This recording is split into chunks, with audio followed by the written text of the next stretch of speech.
अस्सलाम वालेकुम नाज़रीन। Program news talk with Nasir Gopang में अव्हां खे भलीकार चऊं था। नाज़रीन, अव्हां सभिनी जे इल्म में आहे त हिन वक़्तु समूरो मुल्क ख़ासि तौर ते जेको सिंध सूबो आहे उहो तारीख़ जी सभ खां वॾी जेका बरसात सबबु आयल तबाही आहे उनखे मुंहुं ॾेई रहियो आहे।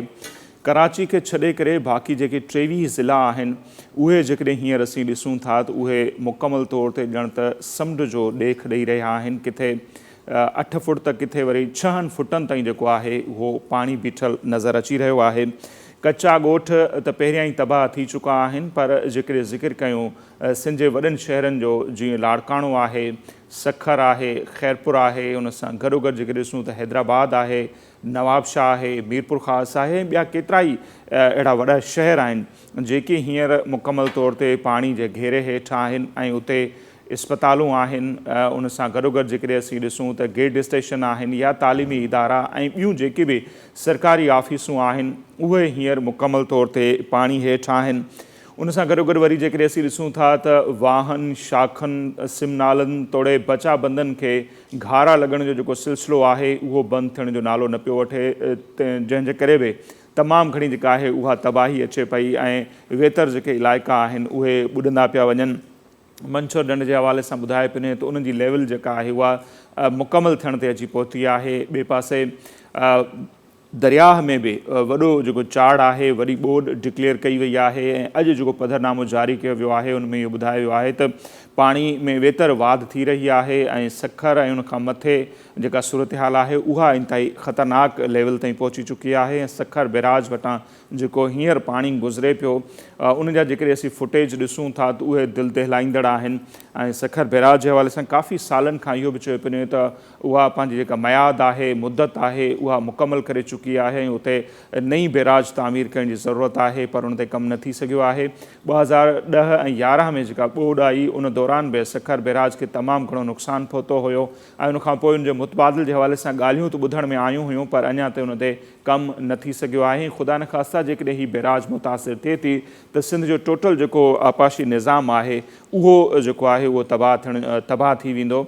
उनजे करे उन्हनि सभिनी मामलनि खे ॾिसण जी ज़रूरत आहे। सरकारी जेके अंग अखर आहिनि उहे हींअर ताईं ॿुधाइनि था पिया त 25 लख खां वधीक जेके घर आहिनि उहे बरसाति सबबु टुटी चुका आहिनि, मिसमार थी चुका आहिनि ऐं करोड़नि में तादाद आहे मुतासिरनि जो जेके हिन वक़्तु बेयारो मददगार खुलियल आसमान हेठि मुख़्तलिफ़ हंधनि ते वेठल आहिनि ऐं अञा ताईं उन्हनि मंझां घणनि माण्हुनि जी जेका आहे उहा वाहुर न थी सघी आहे। ऐं खुलियल आसमान हेठि वेठल ही जेके माण्हू आहिनि हींअर खुराक समेत ॿियनि मुख़्तलिफ़ जेके परेशानियूं आहिनि उन्हनि खे मुंहुं ॾेई रहिया आहिनि। रिहाइश सभ खां वॾो मसइलो आहे त उहे किथे वेहनि, छाकाणि त बरसाति मुसलसल हले पई।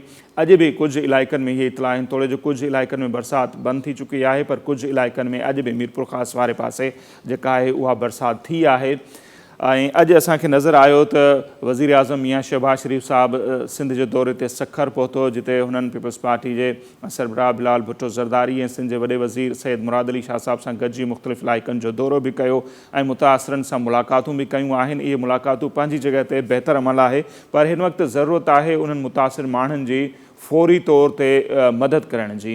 इन्हनि माण्हुनि खे जिन जो तादाद करोड़नि में ॿुधायो पियो वञे, जेकॾहिं उन्हनि खे फ़ौरी तौर ते रिहाइश, उन सां गॾोगॾु खुराक ऐं सिहत जूं सहूलियतूं फ़राहम न कयूं त ख़ुदा न ख़ास्ता वॾो जेको इंसानी अलमियो आहे उहो अञा वधीक जनम वठी सघे थो ऐं केतिरियूं जेके क़ीमती इंसानी जानियूं आहिनि उहे ज़ाया थियण जो बि ख़दशो आहे। अॼु प्रोग्राम में असीं उन ते ॻाल्हि ॿोल कंदासीं ऐं गॾोगॾु असां उन ते बि ज़रूरु ॻाल्हि ॿोल कंदासीं त अव्हां इहा ॻाल्हि नोट कई आहे त नेठि कुझु सालनि खां इहा सूरत हाल छो पैदा थी आहे, जो असीं ॾिसूं था त दुनिया जे हिकिड़े हिसे में तमामु घणी ख़ुश्कसाली नज़र अचे पई। जीअं यूरोप जो जेकॾहिं मिसाल खणी वठूं त यूरोप जा केतिरा ई इलाइक़ा आहिनि जेके हिन वक़्तु सोकड़े जो शिकार आहिनि ऐं उते ॿुधायो पियो वञे त गुज़िरियल 500 सालनि जी तारीख़ गवाह आहे त कॾहिं बि एतिरी गर्मी नाहे थी या एतिरो सोकड़ो नाहे थियो जेको हिन वक़्तु थिए पियो। हिकिड़े पासे यूरोप जी इहा सूरत हाल आहे, ॿिए पासे जे वरी असीं ॾखण एशिया में ॾिसूं था त उन जा मुख़्तलिफ़ जेके हिसा आहिनि उहे तमामु घणियुनि बरसातुनि ऐं ॿोॾि सबबु तबाही जे वर चढ़ियल आहिनि। सो दुनिया में हिकिड़े पासे सोकाड़ो आहे, ॿिए पासे जेके आहिनि उहे बरसातूं ऐं ॿोॾि वारी सूरत हाल आहे ऐं उन सबबु तबाही अचे पई त नेठि इहो सभु कुझु छो आहे। अॼु प्रोग्राम में उन ते बि ॻाल्हि ॿोल कंदासीं। ऐं इनखे ॾिसण जी ज़रूरत आहे, छाकाणि त माहौलियात जा जेके माहिर आहिनि उहे गुज़िरियल केतिरनि ई सालनि खां उन तरफ़ इशारो कंदे असांखे नज़र अचनि पिया था त जॾहिं खां ई सनती इनक़लाब आयो आहे उन खां पोइ जेके बि सरमाएदार मुल्क आहिनि, ख़ासि तौर ते वॾा जेके मुल्क आहिनि, उन्हनि जी जेका लालच आहे, हवस आहे, उहा ख़तमु थियण जो नालो ई नथी वठे, ऐं जंहिंजे करे समूरी दुनिया जेका आहे हिन वक़्तु ख़तरे हेठि आहे ऐं उहो सरमाएदार दुनिया जी फैलायल तबाही आहे। ऐं पाकिस्तान समेत ॿिया जेके नंढा मुल्क आहिनि, जेके ॾिठो वञे त आलमी जेका गदलाण आहे माहौलियाती, उनमें उन्हनि मुल्कनि जो परसेंटेज जेको आहे उहो 1% बि न आहे, पर माहौलियाती तब्दीलियुनि जे करे तमामु घणो इहे मुल्क बि जेके आहिनि उहे मुतासिर थियनि पिया था। सो इन्हनि माहौलियाती तब्दीलियुनि खे कीअं मुंहुं ॾेई सघिजे थो ऐं ईंदड़ ॾींहंनि में जेकॾहिं उन्हनि खे मुंहुं न ॾिनो वियो त सूरत अञा वधीक केतिरी जेका आहे उहा ख़तरनाक थी सघे थी। अॼु जे प्रोग्राम में पाण उन ते ॻाल्हि ॿोल कंदासीं। जी नाज़रीन, बरसाति वरी उन समूरी सूरत हाल ते ई पाण ॻाल्हि ॿोल कयूं था। ऐं जीअं मूं इंट्रो में तव्हांखे ॿुधायो त वज़ीर आज़म शहबाज़ शरीफ़ साहिबु सिंध जे दौरे ते सखर पहुता ऐं उते उन्हनि रिलीफ कैंप जेका क़ाइमु कई वई आहे उनजो बि दौरो कयो आहे। गॾो गॾु बैराज जो बि मुआइनो कयो आहे। खेसि कहिड़ी ब्रीफिंग ॾिनी वई ऐं वधीक उनजो जेको छा चवणो हो, 15 अरब रुपया ग्रांट जो ऐलान बि उन्हनि कयो आहे। उन ते ई वधीक ॻाल्हि ॿोल कंदासीं। सखरमंद हती टीवी जो ब्यूरो चीफ सलीम सहतो हींअर असां टेलीफोन लाइन ते मौजूदु आहे। सलीम, वॾी महिरबानी, अवां टाइम ॾिनो। कीअं बि ॾिसो अॼु शहबाज़ शरीफ़ साहिबु जेको सिंध जे दौरे ते सखर पहुता, छा उन्हनि खे ब्रीफ कयो वियो सिंध जी सूरत हाल जे हवाले सां केतिरी तबाही आई आहे, या सखर बैराज जे हवाले सां उन्हनि खे छा ब्रीफिंग ॾिनी वई ऐं ओवरऑल उन्हनि किथे किथे विज़िट कयो, असांखे अपडेट कजो। महिरबानी नसीर साहब, अॼु वज़ीर आज़म शहबाज़ शरीफ़ हिकु ॾींहं जे दौरे ते सिंध पहुतो। अॼु उन सिंध जा जेके बरसाति मुतासिर इलाइक़ा हुया उनजो फ़ज़ाई जाइज़ो पिणु वरितो। वज़ीर आज़म सां गॾु वफ़ाक़ी वज़ीर पीपल्स पार्टी जो चेयरमैन बिलावल भुट्टो ज़रदारी, आबी वसीलनि जो वज़ीर सैयद ख़ुर्शीद अहमद शाह, इंफॉर्मेशन जी मिनिस्टर मरियम औरंगज़ेब, खुरम दस्तगीर, अयाज सादिक समेत जेके वफ़ाक़ी वज़ीर ऐं जेके सीनियर सियासतदान उहे बि उन्हनि सां साण हुया। जो वॾो वज़ीर बि मौजूदु हुयो। जीअं शहबाज़ शरीफ़ सखर एयरपोर्ट पहुतो त पीपल्स पार्टी जे चेयरमैन बिलावल भुट्टो ज़रदारी ऐं वज़ीर आला सिंध इस्तक़बाल कयो। इस्तक़बाल खां पोइ वज़ीर आज़म खे रिलीफ कैंप आंदो वियो, जिथे हुनखे तफ़सीली ब्रीफिंग ॾिनी वई डिप्टी कमिश्नर सखर पारां। डिप्टी कमिश्नर सखर पंहिंजी ब्रीफिंग में वज़ीर आज़म खे ॿुधायो त जेको बुनियादी ढांचो आहे सखर ज़िले जो उहो 90% तबाह थी चुको आहे। शहरी आबादी जेका आहे उहा पाणी हेठि आहे ऐं ॿाहिराड़ी जी हालति जेका आहे उहा वधीक शहरनि खां वधीक ख़राबु आहे। फसल मुकमल तौर ते तबाह थी चुका आहिनि। ख़ासि करे फुटकी जो फसल जेको आहे कपह, छो त सखर जा जेको घुटकी जा इलाइक़ा आहिनि उहे कॉटन क्रॉप में जेके फर्टाइल आहिनि, सुठियूं ज़ख़े ज़मीनूं आहिनि जिते कपह जो फसल वॾी तादाद में थींदो आहे, त उहे फसल मुकमल तौर ते तबाह थी चुका आहिनि। कमंद जो फसल तबाह थी चुको आहे।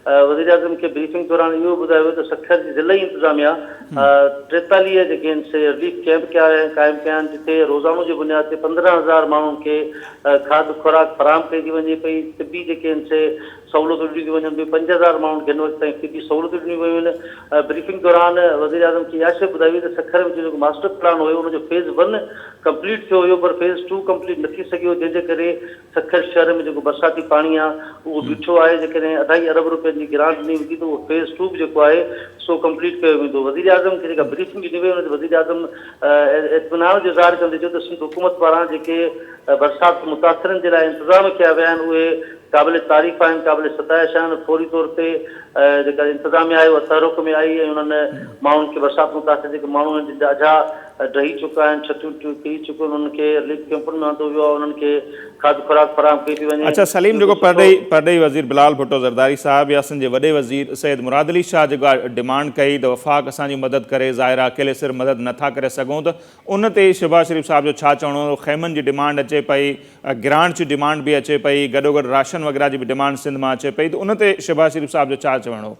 जी बिल्कुलु नसीर साहब, इहे शयूं वज़ीर आज़म जी ब्रीफिंग दौरान वज़ीर आला सिंध या पीपल्स पार्टी चेयरमैन वफ़ाक़ी वज़ीर बिलावल भुट्टो ज़रदारी बि वज़ीर आज़म शहबाज़ शरीफ़ खे इन्हनि शयुनि जे बाबति आगाही ॾिनी त सिंध में खेमनि जी खोट आहे, उन खां पोइ राशन जो वॾो इशू आहे। हिन वक़्तु जेके बरसाति मुतासिर उन्हनि जी मदद लाइ त वज़ीर आज़म फौरी तौर ते चई त जेके मुतासिरा ख़ानदान आहिनि उन्हनि ॿी ख़ानदान खे बेनज़ीर इनकम सपोर्ट प्रोग्राम तहत फौरी तौर ते 25,000 रुपया ॾिना वेंदा। उनजे लाइ हुन मिनिस्ट्री ऑफ सेक्रेटरी खे चयो त 28 अरब रुपया हुनखे ॾेई छॾिया आहिनि, जेके 1 हफ़्ते जे अंदरि बिस्प जे ज़रिए बेनज़ीर इनकम सपोर्ट प्रोग्राम जे ज़रिए हर मुतासिरा ख़ानदान खे 25,000 रुपया जेके आहिनि से फौरी तौर ते ॾिना वेंदा। उन खां पोइ हुन 15 अरब रुपयनि जो बि ऐलान कयो वज़ीर आज़म, त हुन चयो 15 अरब रुपया जेके आहिनि मरहलेवार जेके आहिनि सिंध हुकूमत माण्हुनि जी रिहेबिलिटेशन, घरनि जी तामीर, फसलुनि जो नुक़सान या जेको रोड रस्ता तबाह थिया आहिनि उन्हनि जी तामीर लाइ ख़र्च करे। उन खां पोइ वज़ीर आज़म 15 लख जेके आहिनि से मच्छरदानियूं, छो त हुनखे ॿुधायो वियो त बरसाति खां पोइ जेको सभ खां वॾो मसइलो थींदो पाणी कढण खां पोइ मच्छरनि जे आज़ार जो थींदो। वज़ीर आला पारां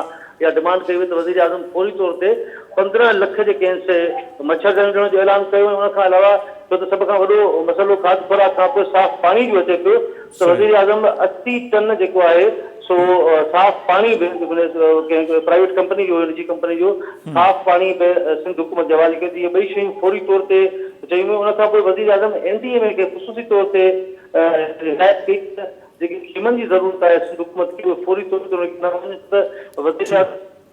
अच्छा, बैराज के हवाले से ॿुधाइजो त बैराज जो भी उन्होंने मुआयनो कयो, गॾोगॾु इहो बि ॿुधाए पियो त काबिल नदी जो पानी भी सिंधु नदी में छोड़ करे पियो, जंहिंखां पोइ वरी ॿोॾि डिक्लेयर कई वई आहे। त बैराज जी कंडीशन छा आहे, हींअर उतां केतिरो पानी क्रॉस करे पियो ऐं छा पियो ॿुधाए वञे त वधीक जेकॾहिं पाणी अचे थो त बैराज उनखे बर्दाश्त करे सघंदी? रशीद साहब, वज़ीर आज़म खां सवाल कयो वियो त सखर बैराज पंहिंजी उमिरि पूरी करे चुकी आहे, छा नई बैराज तामीर कई वेंदी? त वज़ीर आज़म पंहिंजे मीडिया जी ब्रीफिंग दौरान मिले सखर बैराज जी जेका उन्होंने ब्रीफिंग दी है, सखर बैराज जो स्ट्रक्चर काफ़ी मजबूत है। सखर बैराज जो 6 लख या 7 लख जो सैलाबी रेलो आसानी गुजरी सके तो जो पानी जो काबुल नदी का तोसा बैराज वही बोट है, पानी जैसे सिंधु में पहुंचो सखर या गुडू बैराज तो सखर बैराज के फिल वक्त कोई खतरो को पानी का 7 लख 7.5 लख पानी क्रॉस थी वो, पर जो बंदन की सूरत हाल है सा इंतहाई नाजुक है, इंतहाई खतरनाक है। खास करे कादरपुर लूप बंद, घोड़ाबारी बंद, उलरा जागीर बंद, नुसरत लूप बंद, ये उहे बंद आहिनि जिथे पानी जो वॾो दबाव हूंदो आहे। जॾहिं इहो पानी 6 लख पानी सखर बैराज खां क्रॉस करे थो पियो, उनजे करे उलरा जागीर बंद, नुसरत लूप बंद ते वॾो ज़ोर आहे, कादरापुर बंद ते ज़ोर आहे, जेको बेगारी बंद आहे सखर शहर जेको बंद आहे उन ते काफ़ी ज़ोर आहे। त बैराज के फिल वक्त कोई खतरो ना है, पानी 7 लख 7.5 लख जो रेलो बासानी क्रॉस करे वेंदो, पर जेके बंद आहिनि उन्हनि जी हालत काफ़ी मखदूश आहे, काफ़ी ख़राब आहे। बरसातुनि जे करे बंदन में ॾार पइजी चुका आहिनि, त माण्हू ख़ौफ़ वारी सूरत हाल में आहिनि। कचे जा इलाइक़ा मुकमल तौर ते पाणी रची चुका आहिनि, घोटकी, सखर, शिकारपुर, कश्मीर कंदकोट जो कचो, उन खां पोइ सखर बैराज जी डाउन स्ट्रीम जेके असां ॻाल्हि कयूं त खैरपुर ऐं नौशरो फिरोज़ ज़िलनि जा जेके कचे वारा इलाइक़ा आहिनि इहे मुकमल तौर ते पाणी रची चुका आहिनि। ॻोठनि जा राब्ता, ज़मीनी राब्ता मुनक़ता थी चुका आहिनि। सैलाब मुतासिरीन जेके आहिनि, जेके ॿोॾि मुतासिरीन आहिनि, बरसाति मुतासिरीन अलॻि आहिनि, जेके ॿोॾि मुतासिरीन आहिनि उहे पंहिंजी मदद पाण त ॿाहिरि निकिरनि था, रोडनि ते बंदनि जे किनारनि ते घर ठाही वेठा आहिनि, उन्हनि ताईं का बि फिल वक़्तु इंतज़ामिया पारां का इमदाद कान थी पहुचे, छो त इंतज़ामिया शहरी इलाइक़नि में फाथल आहे माण्हुनि जी मदद करण जे लाइ।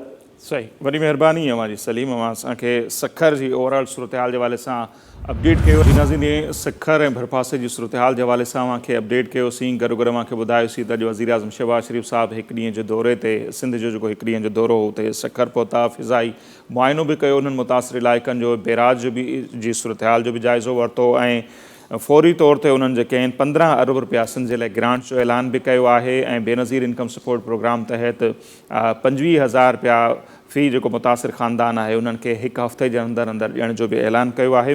समूरी सिंध, हूअं त समूरो मुल्क मुतासिर थियो आहे, पर समूरी सिंध ऐं ख़ासि तौर ते जेके 23 सिंध जा ज़िला आहिनि उहे जीअं अवांखे ॿुधायोसीं त हिन वक़्तु दरिया जो बल्कि समुंड जो ॾेख ॾेई रहिया आहिनि। किथे 6 फुटनि ताईं त किथे वरी 8 फुटनि ताईं पाणी बीठल आहे ऐं बरसाति जो ही जेके तबाहकारियूं आहिनि उन्हनि वॾे इंसानी अलमिये खे जनमु ॾिनो आहे।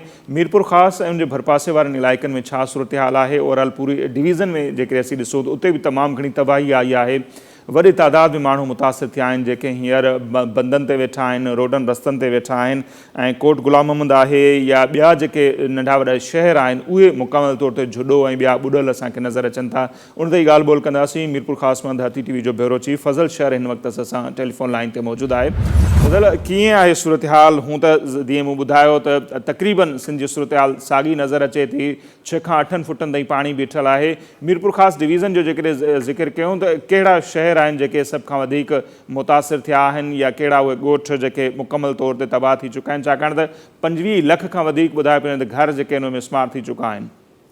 हा जी नसीर, तव्हांखे ॿुधाईंदो हलां त बरसाति जेका हालिया बरसाति हुई, मानसून जी बरसाति हुई, उन अॼु जेको तबाहकारी वॾी हिन टाइम जेको वॾी तबाहकारी जेको आंदी आहे, जंहिंमें जेको आहे लखी माण्हू ऐं वरी डिवीज़न जे मीरपुर ख़ास जो सवाल तमामु सुठो सुवाल आहे। ऐं डिवीज़न मीरपुर ख़ास जे हवाले सां तव्हांखे ॿुधाईंदो हलां त डिवीज़न जा जेके 7 तालुका आहिनि, तालुको सिंधड़ी आहे, तालुका हुसैन बख्श मरी आहे, तालुका शुजाबाद आहे, तालुका कोट गुलाम अहमद आहे, तालुको झुडो आहे, तालुका डिगड़ी आहे। इन समेत जेको आहे सिटीअ खां छॾे करे ओवरऑल जेके बि तालुका आहिनि उहे मुकमल तौरु पाणी हेठि आहिनि। उन्हनि जा वधीक जेको आहे सबबु इहे आहिनि त जेके सिमनाला हुआ, वॾा सिमनाला हुआ, जिन खे घारा पिया, जिन में जेको आहे कोई हिकु पुलिस एहलकार जेको आहे तिरकी किरण सबबु जेको आहे उहो जेको ॿुॾी फोत थियो ऐं हुनखे ॻोल्हींदा रहिया, हुनखे हथी न आयो। जेको तव्हां ॿुधाइबो त 6 खां 8 फुट जो जेको पाणी आहे, पर 6 फुट खां जेको आहे 9-10 फुट जो बि पाणी किथे किथे जेको आहे। ऐं हेठां वारा इलाइक़ा जेके आहिनि मुकमल तौरु तबाह थी चुका आहिनि।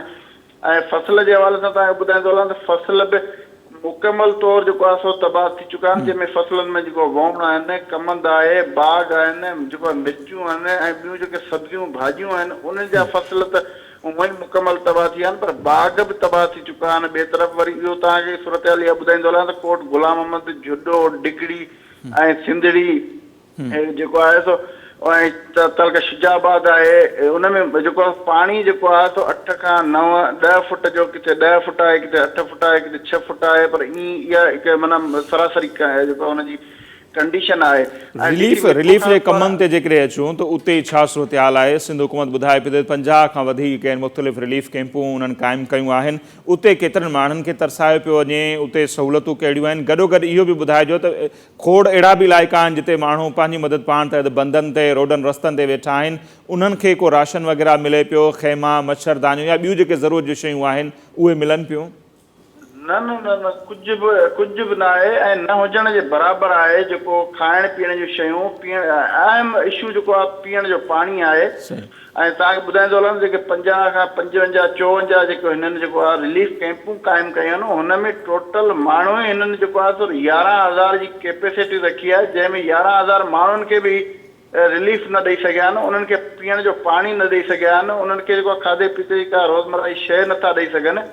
ऐं रिलीफ कैंप उते जेको आहे माण्हू पहुचनि ई कोन पिया। ऐं पंहिंजी पाण मदद जेको आहे 1,61,000 जो जेको आहे असांजी सर्वे मूजिबि जेका असां जेका सर्वे कई आहे, असांजे मूजिबि जेको असां तव्हांखे ॿुधाईंदा हलूं त 1 लख खां मथे जेको आहे माण्हू पाण मुरादो रोडनि ते, रस्तनि ते ऐं उहे सरहंदी वारा सफ़ेद पोश माण्हू जेके आहिनि उहे मजबूरी जी हालत में जेको आहे रोडनि, रस्तनि ऐं दड़नि धिकनि ते अची वेठा आहिनि। उन्हनि जी बि जेको आहे कंहिं परगोर कोन लधी आहे।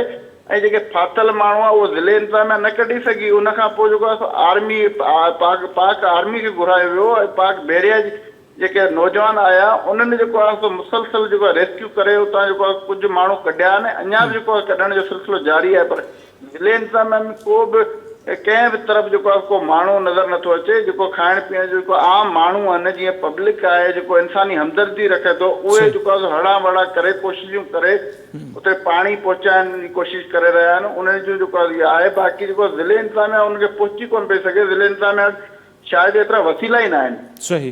अच्छा, जीअं अवां ॿुधाए पियो त सरहंदी वारा मदद कनि पिया, जेको सुठो अमल आहे। ॿियूं जेके भला फलाही तंज़ीमूं आहिनि उहे उते कीअं आहिनि, एक्टिव आहिनि? को अव्हांखे उन्हनि जूं के सरगर्मियूं नज़र अचनि पियूं त उहे माण्हुनि जी मदद कंदा हुजनि? अच्छा, फलाही तंज़ीमूं त हिते अञा ताईं का, जीअं त असांजे मीरपुर ख़ासि जेको एनजीओ जो शहर सॾियो वेंदो आहे, मीरपुर ख़ासि खे ख़ासि तौरु एनजीओ जो शहर सॾियो वेंदो आहे, पर एनजीओ जे हवाले सां अञा ताईं का एक्टिविटी न आहे। बाक़ी तंज़ीमूं जीअं शहरी एक्शन कमेटी थी वेली या जेको आहे सो जेके पाण जेके शहरनि जूं ठहियल आहिनि या माण्हू ॻोठाणनि जूं जेके तंज़ीमूं पाण में जेको पाण हड़ा वड़ा करे जेके ठाहिनि था, उन तहत जेको आहे सो जीअं इतिहाद ठहियल आहिनि, उहे जेको आहे उते वञी कनि पिया। उनमें वाणिया बि आहिनि, भील बि आहिनि, मिंगवाड़ बि आहिनि, जेको आहे खत्री बि आहिनि। उनमें जेको आहे मुस्लमान काफ़ी जेको आहे हड़ा वड़ा करे जेको आहे उन्हनि माण्हुनि खे पाणी पहुचाइनि। जेके वेझा वेझा इलाइक़ा आहिनि उन्हनि खे त पाणी ॾियनि पिया, पर जेके तक़रीबन तव्हां ॿुधाईंदो 50-50 किलोमीटर जे कॾहिं परे आहे त उते न गाॾियूं थियूं पहुचनि, न रोडनि जे मथां पाणी आहे, उते न गाॾियूं थियूं वञनि, न माण्हू था वञनि, त ओसि ताईं उहा पहुच न पई थिए। पर उहे बि जेके आहिनि से मुख़्तलिफ़ इलाइक़नि 10-20 किलोमीटर जे अंदरि जेको आहे कोशिशि कनि पिया त जीअं पाणी ॾियूं, खाधे पीते जी शइ ॾियूं, उहो केॾी महिल मिले थी, केॾी महिल नथी मिले।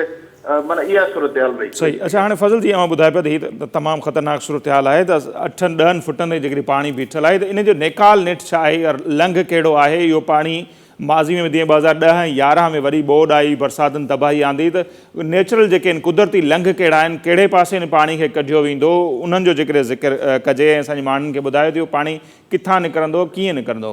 साईं, पुराण ढोरा आहिनि जेके पुराण जेके नेचुरल जेके लंघ पाणी जा उन्हनि ते जेको माण्हुनि कब्ज़ा करे उन ते किथे बनियूं आबाद कयूं आहिनि, किथे जेको कॉलोनियूं जेको कटिजी वियूं आहिनि, उन्हनि खे जेको बंदि कयो आहे। इन करे जेको आहे त उहो उन जा लंघ बंदि थी चुका आहिनि, पाणी जा, पाणी अॻिते नथो गुज़र करे। ऐं ॿी वॾी जेको अलमियो त असां वटि इहो हर साल रहियो आहे। जॾहिं बि बरसातूं आहिनि त असां इहो अलमियो रहियो आहे। मीरपुर ख़ासि तौरु मीरपुर डिवीज़न जी ॻाल्हि थो कयां त हुते जेको आहे त जेके सेमिनार LBOD लाइ जेके इन वटि जेको फंड थींदा आहिनि या उनजी जेको खाटी ऐं सफ़ाई हलाईंदा आहिनि त उनजी जो न खाटियूं थियूं न सफ़ाइयूं थियूं, उहे फंड जेको आहे इन्हनि जेको आहे खाई वेंदा आहिनि, जंहिं सबबु जेको अॼु असांजा शहर बि ॿुॾनि था, ॻोठ बि ॿुॾनि था। उनखे जेको पुराण जेको असांजो ढोरो पुराण चवनि था, जेको पुराण जेका आहे असुलु लंघ आहे जेको बरसाती पाणीअ जो निकाल करे थो, उनखे जेको आहे मुकमल तौरु जेको आहे कब्ज़ा माफ़िया या बनियूं आबाद करणु या जेको LBOD खे बंदि करे छॾणु, उहे बंदि हुजणु सबबु जेको आहे पाणी जेको सिमनाला न खाइणु सबबु जेको आहे अॻिते पाणी नथो निकिरे, जंहिं सबबु जेको आहे घारा पवनि था, अवरटाप थियनि था। इन करे जेको आहे इहो जेको आहे नुक़सानु थिए पियो। इन लाइ जेको आहे हिनखे हुकूमत खे सोचणु खपे, जेको आहे हिन ते नोटिस वठणु खपे त जेके इहे नुक़सान जा ज़िमेदार आहिनि उहे जेको आहे सिंध हुकूमत या जेको आहे वफ़ाक़ हुकूमत जंहिंजे बि ज़िमरे में अचे थो उहो इहे कोशिशूं करे हिनखे जेको आहे हिनखे पुराण ढोरो ऐं लंघ खे जेको आहे ठाहियो वञे त जीअं पाणी निकाल थी सघे। ठीकु, वरी महिरबानी फज़ल, जीअं मूंखे असांखे अपडेट कयो त पुराण ढोरो आहे, हाकड़ो आहे, जेको हाकड़े जो पुराणो लंघ ॿुधाए पियो इहो समूरो आहे। जेकॾहिं उन ते कब्ज़ा न थियनि ऐं न रुॻो उते कब्ज़ा थिया पर उते हाउसिंग स्कीमूं ठही वियूं आहिनि, उते वॾा वॾा जेके आहिनि उहे बाग़ आबाद थी विया आहिनि, ज़मीनूं आबाद थी वियूं आहिनि, जंहिंजे करे बि जेको आहे पाणी खे कुदरती लंघ न पियो मिले ऐं उते तमामु घणी जेका आहे उहा तबाही आंदी आहे उन बरसाति जे पाणी। ऐं 2010 ऐं 11 में बि इहा साॻी सूरत हाल असांखे नज़र आई ऐं उन दौरान इहे ऐलान ॿुधण में आया हुआ त जेके बि कुदरती लंघ आहिनि पाणी जा, उन्हनि ते जेके बि कब्ज़ा थियल आहिनि उहे हटाया वेंदा, पर उन ते को बि अमल न थियो। 10-11 साल गुज़री विया, असां को सबक़ु कोन पिरायोसीं। नतीजो अॼु असीं भोॻियूं पिया जो करोड़नि जी तादाद में माण्हू मुतासिर थिया आहिनि समूरे सूबे में ऐं उहे हिन वक़्तु बेयारो मददगार वेठल आहिनि। नाज़रीन, अॼु जेको प्रोग्राम आहे उन ते पाण वधीक बि ॻाल्हि ॿोल कंदासीं, पर हिते वक़्तु थिए पियो मुख़्तसिर ब्रेक जो। ब्रेक वठंदासीं, वापसि ईंदासीं, अञा वधीक उन ते पाण ॻाल्हि ॿोल कंदासीं।